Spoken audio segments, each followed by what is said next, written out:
chessboard.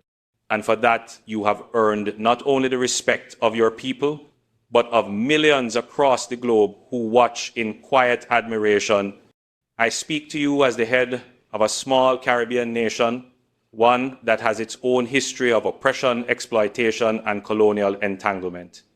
Our people, like yours, were made to believe for generations that our destinies could only be written by foreign hands.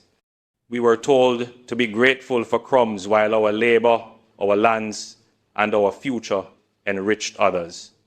We were told to be silent, but silence does not heal wounds, it only buries them deeper. And buried wounds, as history has shown us, do not disappear. Excuse me, how many languages do you speak? I speak 3 languages, English, Spanish, and French. Okay, let's test that. They fester, they rot, and eventually they force their way to the surface. The story of Burkina Faso is not far from the story of Jamaica. 2 nations that stood on the periphery of global power, 2 peoples who inherited chains they did not forge. But there comes a time when history demands accountability, not from those who inflicted the wound alone, but also from those who stood by and watched. There comes a time when moral responsibility must outweigh political convenience. And that time for Jamaica is now. When I look at what your nation has endured, the economic blockades, the disinformation campaigns, the pressure to conform to external dictates, I see reflections of what so many of us have suffered. But where many have bent, you stood.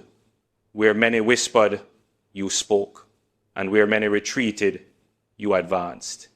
That courage deserves more than applause. It deserves tangible solidarity. In the corridors of power across the world, there is an unspoken truth.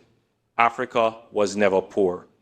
Africa was made poor through structures designed to extract wealth, through policies that punished independence, and through narratives that painted resistance as recklessness.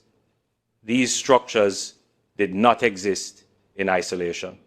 Many of our post-colonial nations, including my own, were forced to navigate and sometimes cooperate with systems that perpetuated that injustice, not always willingly, but undeniably. This is why today is not about Jamaica rescuing Burkina Faso. It is not about charity. It is about facing our own complicity in a global economic order that has enriched some